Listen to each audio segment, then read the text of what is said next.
Good morning, ladies and gentlemen. On behalf of Colonel Brian Newberry, Commander, 92nd Air Refueling Wing, I'd like to welcome you to the dedication ceremony of the memorial honoring the lives and celebrating the accomplishments of the 3 members of Crew Shell 77. At this time, I ask everyone to please rise for a moment of silence, followed by a KC-135 flyover.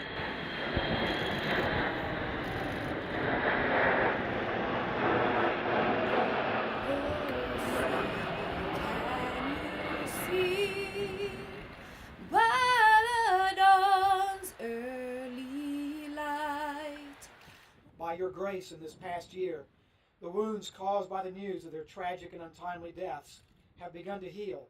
The wounds have begun to heal, but the scars will always remain.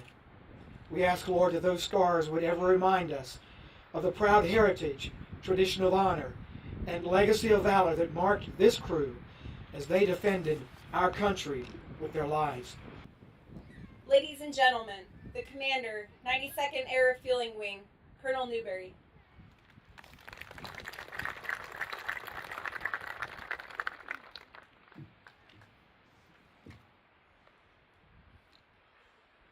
Welcome, distinguished Cell 77 families.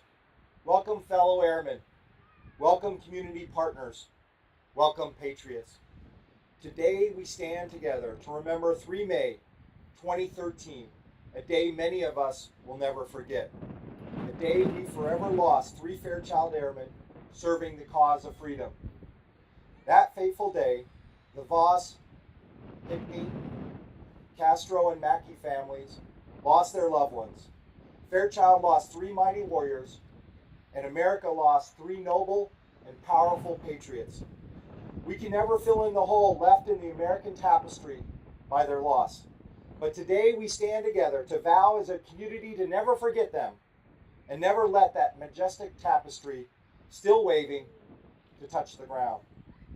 Yes, we recommit to keep that American tapestry soaring above the fruited plain, something Tyler, Tori, and Trey would certainly expect us to do.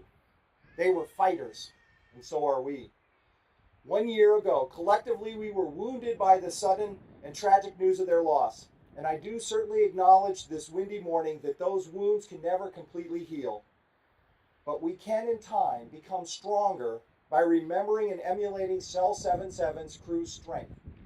Indeed, the granite memorial we unveil today is emblematic of that strength, that resolve, that courage.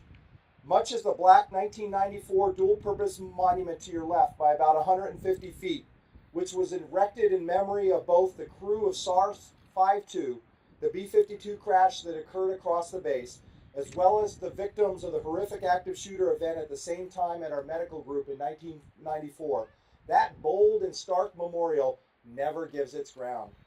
Likewise, this simple memorial before us will show future generations American airmen are always undaunted. Before us today, we see a central marker soaring skyward, representing their love of flight, with 3 separate benches symbolically showing these skilled airmen as a team. A KC-135 team, seated crew on a trajectory to the north heavens, following their moral compass to put nation above self. Generations from now, I assure you, airmen and Fairchild citizens will pass by and see the granite strength and remember that this crew never quit fighting a crippled jet. They never gave up. They were professional airmen. They were American airmen. Today's remembrance started with a flyover because in remembering our airmen, we must also acknowledge we will continue to fly, fight, and win for our great, great nation. Following the tragedy, we stood down. But within 16 hours, only 16 hours, KC-135 Manas crews started flying again because they had to. Coalition soldiers in Afghanistan needed them. Against that backdrop of urgency, we gathered downtown to remember Tyler, Tori, and Trey, and to celebrate each one of their lives. I still remember that solemn day like it was yesterday. But what remains crystal clear in my mind is the memories of our 3 patriots. I remember Tyler as a pilot's pilot. He knew how to fly. I knew him both as a co-pilot and as an aircraft commander. In both roles, he was a leader. He was decisive. I will never forget his smile. It was absolutely contagious. Tori was smart. She taught me the ropes in Manas. She was confident. She was skilled. She was tenacious, fighting for sim time during her pregnancy to stay the best of the best. Seeing her hold Gabriel in her arms will forever remind me that lover conquers all. This monument will help Gabriel to know the nobility of his mom. Trey spoke to me about the love of flight and the love of his family. Meeting him, I was reminded why I love flying and why I love this great base. He had a twinkle in his eye that was full of life. In the certification process, his enthusiasm to get out and fuel the fight, it was palpable. As airmen, we dominate the high ground. Tyler, Tori, and Trey were the high octane to get us there. In the future, Peyton will be able to see the boom on this tanker monument and know my dad flew that boom for America, for a cause greater than himself. With these memories to comfort us, I am heartened that a year later we have moved forward because of the strengths of the families here with us today, the professionalism of all the airmen out there and their families, and because of the deep love of our community. Many in the audience today who made this poignant monument possible. We are American airmen. Nothing, absolutely nothing can keep us grounded. We have also moved forward because of the fortitude and the grit of Brigadier General Van Ovost and her Safety Investigation Board, and Brigadier General Arquette and his Accident Investigation Board, who left no stone unturned to find answers for us and the families. We have new checklists, new simulator modifications, and a new awareness of rudder anomalies. This safety awareness does not just benefit this base, but it benefits bases worldwide that field over 400 tankers, enabling us to continue fueling the fight safely and effectively. That is one giant step forward, regretfully made after the tragic loss of our airmen.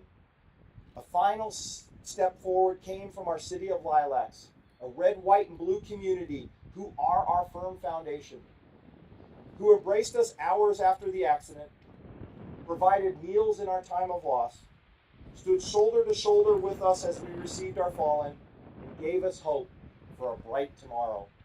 This all-American community reminds us why we have a country worth fighting for. So family and friends, a year later we stand together to comfort the families, to comfort each other, to thank the community, and to firmly resolve and vow that we as a base will never forget, much as we have not forgotten the 141st GAR loss of SO-77 15 years ago. The holes in the American tapestry can never be stitched together, a loss of our airmen. But as Americans, we know that tapestry of freedom must continue to unfurl.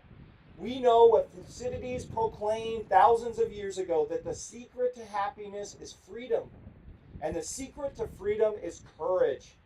Like Captain Voss, Captain Pickney, and Tech Sergeant Mackey, we remain courageous. We remain in the pursuit of life, liberty, and happiness. We remain courageously undaunted.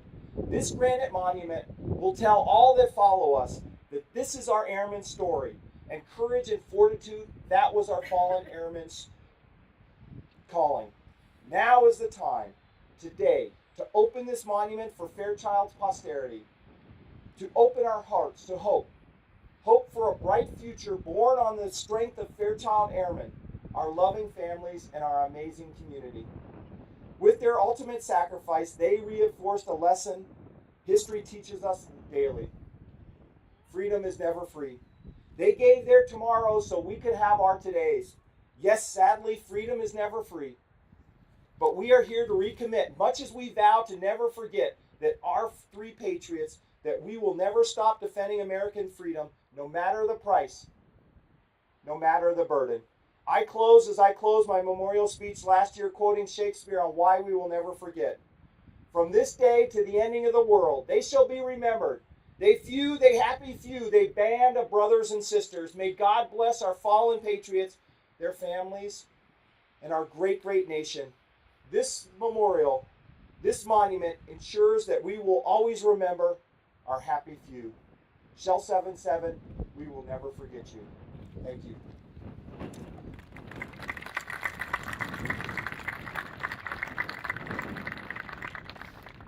Will the families please join Colonel Newberry to unveil the monument honoring the crew from Shell 77?